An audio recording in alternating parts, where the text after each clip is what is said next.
than victory for Islam. Should we start to buy gold now? Yes, yes, yes. If you have any savings, which you're not going to be using and investing immediately, do not keep it in paper and do not keep it in the bank. If you keep it in paper, then you can prepare to use it as wallpaper. If you keep it in the bank, they will know how much you have. But if you go and buy gold, like in South Africa they have the Kruger Rand. If you go and buy gold, which every Manhattan banker will do when he sees the system collapsing, then when the system collapses, you will not collapse with it. Could you please explain Mudaraba and Musharaka types of transaction? Where is it? The book. He's already taken it. In this book, you'll find a description of what is Mudaraba and what is Musharaka. Can you please explain whether the Islamic banking, which offer loans to purchase houses, is halal?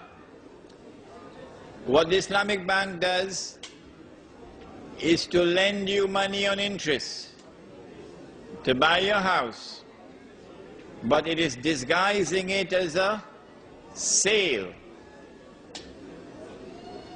In fact, it is a loan on interest. It is riba. It is haram. It is not riba through the front door. It is riba through the back door, and it stinks.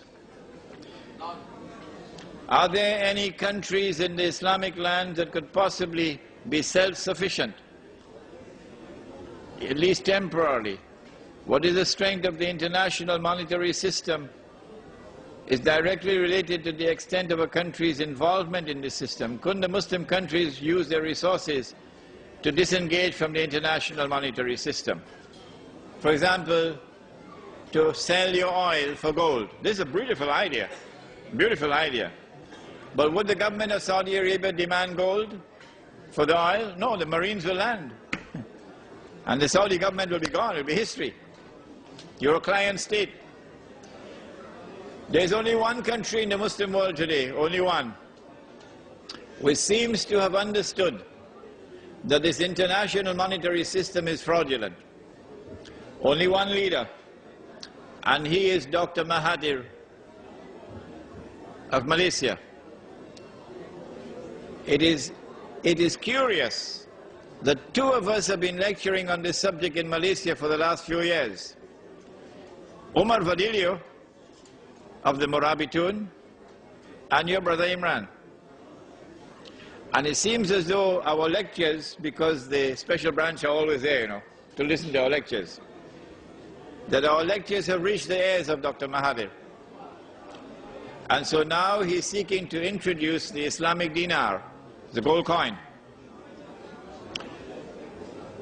If Dr. Mahathir restricts himself to the use of the dinar only for international trade, the Jews may allow him to get away with it,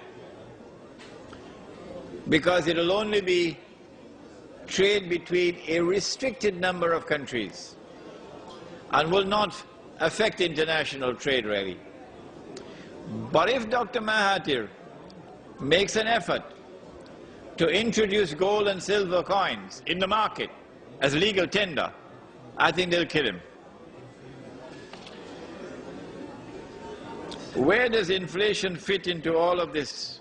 When the value of paper falls, then prices rise.